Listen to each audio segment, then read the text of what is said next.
Oh, hi. We're talking about the addiction of phones and the long-term effects. Stay tuned.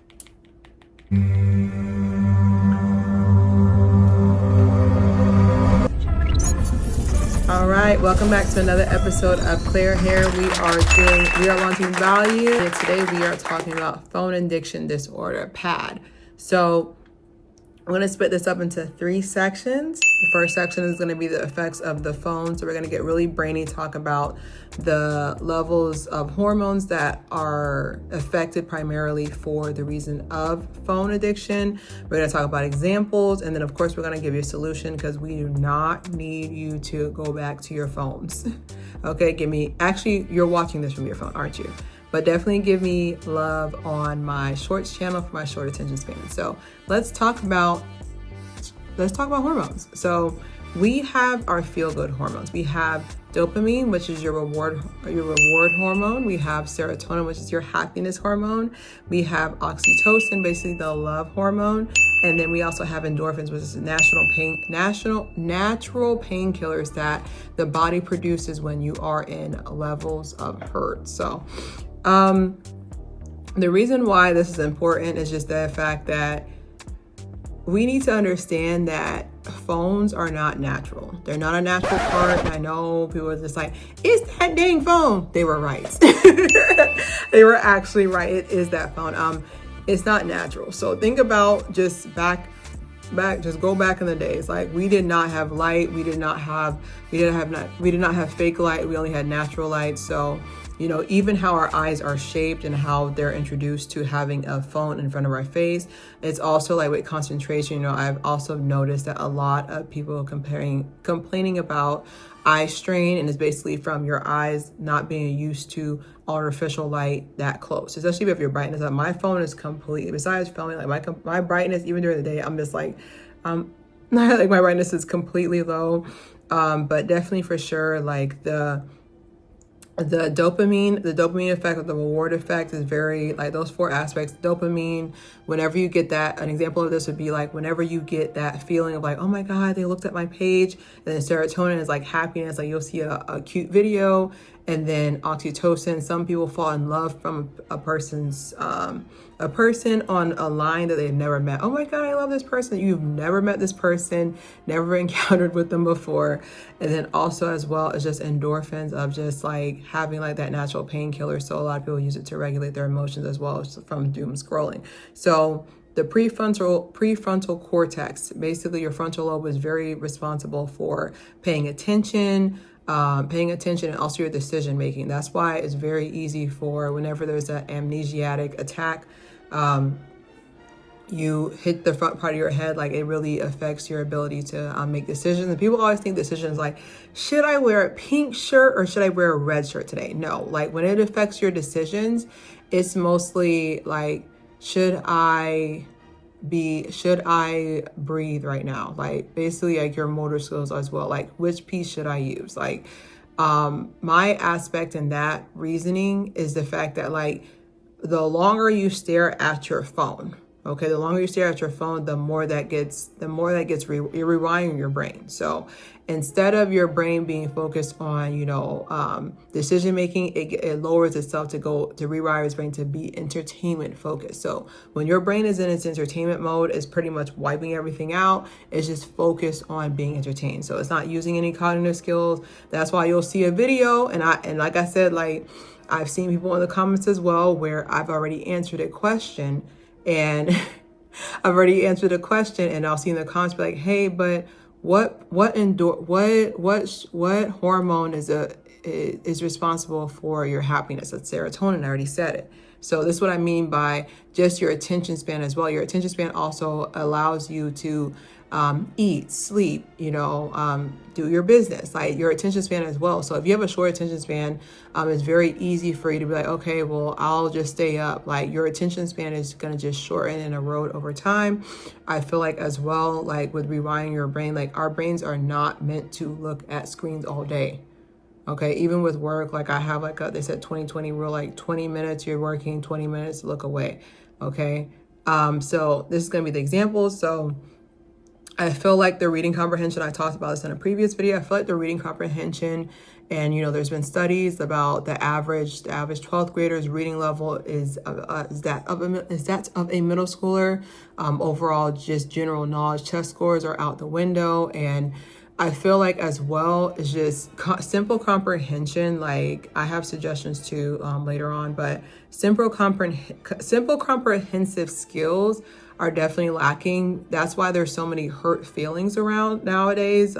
It's not because, people are quick to say Gen Z and millennials get their feelings hurt so much, but it's mostly just the comprehensive skills. So if somebody says something and they're not using read between the lines, they're like, oh, what are you trying to say to me? Like, they don't understand it. Basic sarcasm, they can't understand. Also, I've noticed this too, is just the art of conversation. Now, not everybody has the gift of gab, got good chop. That's what the British people say. You got good chop. Basically, the art of conversation is out the window. It's out the window. Like, it's almost foreign. Like, I remember when we went on, me and the girlies went to, because my cousin was graduating law school in Louisiana, and we were on the trolley to get to the airport, and like we were talking, like just discussing and having conversation. Like, it felt almost abnormal because everybody else was, like, it just almost felt abnormal because of the fact that a lot of people don't understand, like, the art of conversation is not just saying, what are you doing? Not how, like, what are you doing? Where are you at? What you did today. Like, it's just truly being able to continue a conversation and not sound either repetitive or nonsensical. I've been told this about myself as well, that I have ability that you can give me one topic and I can just talk for an hour without skipping a heartbeat. Like, that took time. That took definitely took a lot of patience, a lot of constructive criticism. Like, hey, I felt like here you're being nonsensical. Hey, I feel like this is repetitive. Hey, this didn't really add anything to the conversation. Just from, like, no one didn't come sit down and tell me that, but like just from getting the feedback, okay, they like talking about this. Like, being able to have conversation, even with small talk, like, you can go far. Like, I've gotten jobs that I couldn't have even dreamed of, all from the art of conversation. So when you're on your phone, like, how are you practicing this? Now, I'm not saying Claire told me to go and pick up a random person and like, hey, how you doing? I'm not saying that, but just having that gift of conversation, have something interesting to talk about. If you're on social media, I get that understanding that you have a certain persona, but truly having that art of conversation, someone you can actually sit and have a conversation with. I have on here too is that connectivity. So basically, like we were saying earlier before with oxytocin, basically that togetherness, it gets released as soon as you give birth. Basically, that level that you want to bond with people. I feel like we have almost a placebo. We almost have a placebo version of oxytocin, from being like, okay, well, we're all in the same group together.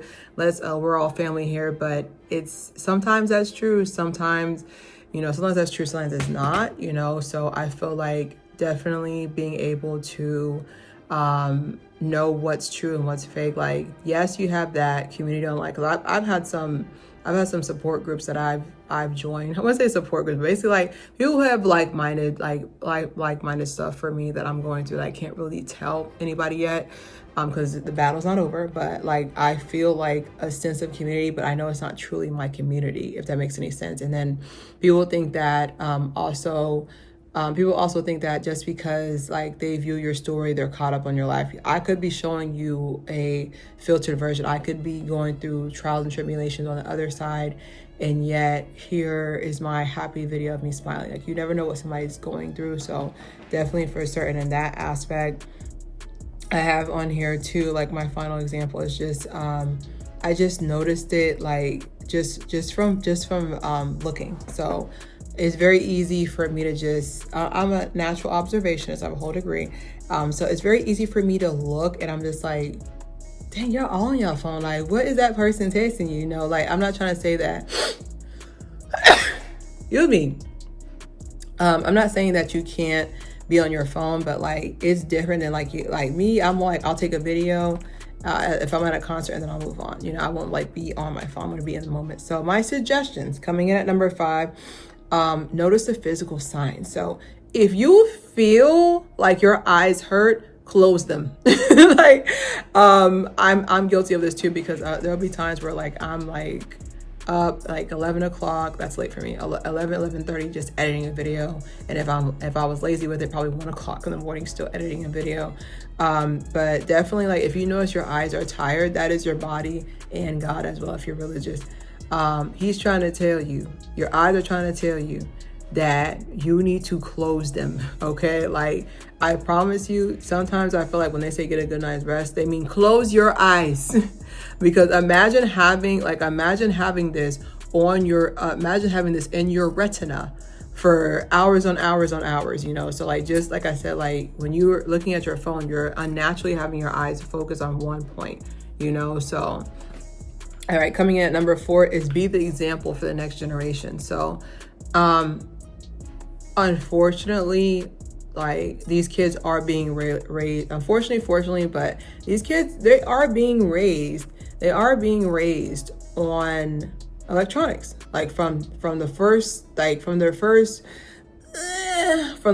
yawn, there's already a phone. Oh my God, so cute. Like, there's already a phone in their face. Like kids, like babies get introduced to blue light like as soon as they're born. Like as soon as they're born, they're already introduced to blue light, which I'm still very old school, where they say don't show your baby their reflection till they turn 1. I'm still very old school dad, so do not. So I'm very old school with that, but definitely for sure, just be the example. Because like, if the kids see you're on your phone all the time, they're gonna be like, okay, I want to do that. Or you can just make sure that when your kids are around, you're not on your phone. Okay, just being an example. I know it's hard, but we have to show them we better than this. Number 3 is, this is gonna hurt, get a hobby that does not include electronics. Okay, now I'm not saying that you can't sit there and read your tablet, but also reading your tablet on end, that also affects your eyes. So I listed a couple of things here: touch grass, go painting, go out in nature,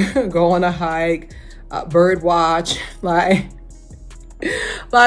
painting, drawing, music, like you can play piano, like, I mean, get a keyboard or whatever. Like, do something that does not include, and I repeat, that does not include electronics for the weekend. Like, for at least the weekend, because I know at work, I'm not saying that Claire told me to quit my job because she said stop being on that phone. Like, I'm not saying that you shouldn't do that, but I'm just saying, like, find a hobby that does not, you'll find it, find a hobby that does not include that TV, that phone, or that iPad, and you will get it. Coming at number 2, this one's gonna be hard. Choose one day out the week where you are not on your phone. Me, I always choose, it's always Saturday. It's either Saturday or Sunday. Sometimes I'll get greedy and do both, where I charge my phone in the other room, and that's it. Whatever happens, call the Avengers, call whoever you need to call, and that's it. Like, that's pretty much what I do. I feel like it's helped a lot just with being able to do that. And then I give myself screen time. Like, I know I'm 34, but I give myself screen time where I'm just like, okay, that's 30 minutes for Insta. Okay, that's 20 minutes with Face. Okay, that's 35 with TikTok. You done. All right. Like, you gotta almost give yourself screen time, because like I said, like, being it just like I said, vision wise, you gotta give yourself screen time. Okay, coming at number 1 is being aware of the problem. Like, I see it because there's been plenty of times where I'll be out somewhere and I'll be hanging out with people and everybody's on their phone. It's like, I could have been at my house for this. I could have been filming episodes for y'all. If you're gonna be on your phone while we're out, I'm going home. And I'm not saying that like you can't check your phone. I'm not like, they're gonna be like, Claire said that I can't be on my phone when I'm around her. I'm not saying that. I'm saying that what I am saying is the fact that, like, you know who you are, where they invite you out to go somewhere and they're on their phone the whole time. It's like, what was the point of coming here? I could have been at my house for free, getting my mortgage worth for free if you're going to be on your phone. But just recognizing that there's a problem, especially like with phone addiction. You can tell if you're suffering from phone addiction if you can't go too long without being on your phone, and you can't go too long without being on social media. But don't forget to subscribe, share. There's more to come.